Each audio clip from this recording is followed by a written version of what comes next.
Do you suffer from workaholism? If you do, stay tuned.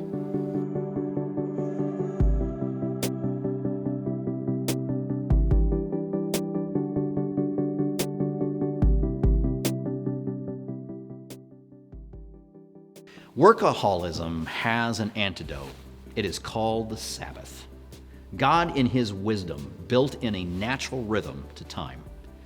Is it not astounding to consider that He placed the sun, the moon, and the stars, and the rotation of the earth, so that we could monitor increments of time and plan accordingly? Creation, with all of its governing laws, provides us with a predictable pattern of time we can follow. In Genesis 1:14, we learn that God engineered creation to run like clockwork. Moses writes, "Then God said, 'Let lights appear in the sky to separate the day from the night. Let them be signs to mark the seasons, days, and years.'" This feature of our universe alone should give pause for contemplation when we consider the order inherent in predictable units of time. One of the essential days within time structure is the first day of the week, known in the Bible days as the Sabbath. In the Decalogue, or otherwise known as the Ten Commandments, God's fourth commandment spells out His intention for our race. In Exodus chapter 20, verses 8 to 11, we read, "Remember the Sabbath day by keeping it holy. 6 days you shall labor and do all your work, but the seventh day is a Sabbath to the Lord your God. On it you shall not do any work, neither you, nor your son or daughter, nor your male or female servant, nor your animals, nor any foreigner residing in your towns. For in 6 days the Lord made the heavens and the earth, the sea, and all that is in them, but He rested on the seventh day." There are a couple notable gleanings we should sift from this command. First, because God rested, we too should rest. The text reveals that God Himself rested after His 6-day creation blitz. Was He smoked after making plants and animals and stars and atoms? According to Job 36:22, God's power is unlimited.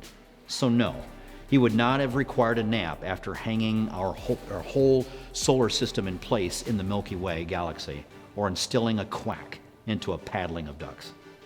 The point God makes here, as with all of Scripture, is that we are to imitate, where possible, God's actions or character. Ephesians 5:1 bluntly states, "Follow God's example, therefore, as dearly loved children." Why then does God stipulate a 7-day work-rest cycle? Well, that leads us to our second gleaning. The word Sabbath involves more than a religious observance on the seventh day of a week. The Hebrew word for Sabbath is the Hebrew word Shabbat.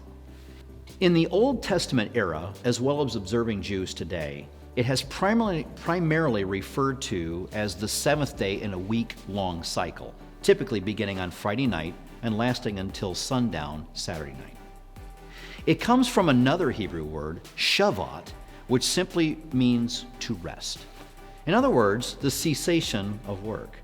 Why did God institute such a practice for humanity? Because God knew we needed a day to take a knee, to catch our breath and relax. We needed a breather in this marathon we call life to maintain our health and well-being. We now know from science that if we continue to work at such a pressing pace for 7 straight days, only to repeat the cycle the following week, we flame out quickly. Side effects from such a withering pace include plummeting productivity, increased depression, depleted energy, waning joy, and a flagging sense of purpose. There is a cultural lie that many workaholics foist on us. It is the belief that if we work more days, we achieve more. The logic is simple. If I work more hours and more days than anyone else, I will get ahead, make more money, get promoted, and achieve more than all of my competitors. To be certain, there is much to be said about working hard. But God would have us work smarter, not harder, by taking the necessary time off to recuperate. If we establish a frantic pace of constant work without a recovery time, there will be a diminishing return. we begin to lose that creative edge that separates us from the competition. Our surges of energy gradually decrease to sputters of energy as our run becomes a limp and eventually a crawl. A 7-day work pace is unsustainable, and if we are not careful, our bodies will demand that we stop for repairs. And the manner of that stop could be physically calamitous. All of this discussion leads us to one central truth. Life is best with a Sabbath rest. God built us to last. We were designed for the long haul of life. Given our natural limitations, God instituted a measure to help us finish strong, but only if we honor his essential rule for observing a Sabbath day rest. A point of caution, don't get hung up on which day it is. It was originally Saturday, the 7th day of the week. Later, Christians desiring to honor the day that Jesus rose from the dead and shedding some Jewish customs, shifted their day of worship and rest to the first day of the week, Sunday. This was the norm by the end of the 1st century AD. Some people work in a job that configures their work-rest cycle in a way that does not accommodate a Sunday Sabbath. God understands this and simply requires that we honor the Sabbath principle and select a day that is dedicated to putting God first and resting. This 4th commandment is not a command that slips into disuse with the arrival of the New Testament. It was intended to be an enduring statute for our benefit. This is why the New Testament author of Hebrews says, "There remains then a Sabbath rest for the people of God, for anyone who enters God's rest also rests from their works, just as God did from his." Hebrews 4, verses 9 and 10. Life is best with a Sabbath rest. So how do contemporary Christ followers observe the Sabbath? This should be a day reserved for seeking God and placing him first through church attendance, spiritual discussion with the family, Bible study, devotions, worship music, and the like. Also, this day could be used for sleeping in or taking a siesta.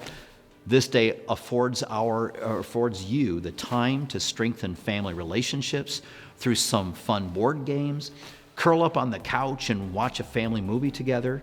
You know that hobby that you've been postponing? This is your day.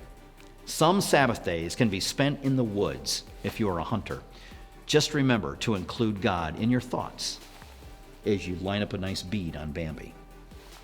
Do whatever fills your soul and restores your resolve for the week ahead. The more you observe God's 4th commandment, the more you will realize that life is best with a Sabbath rest.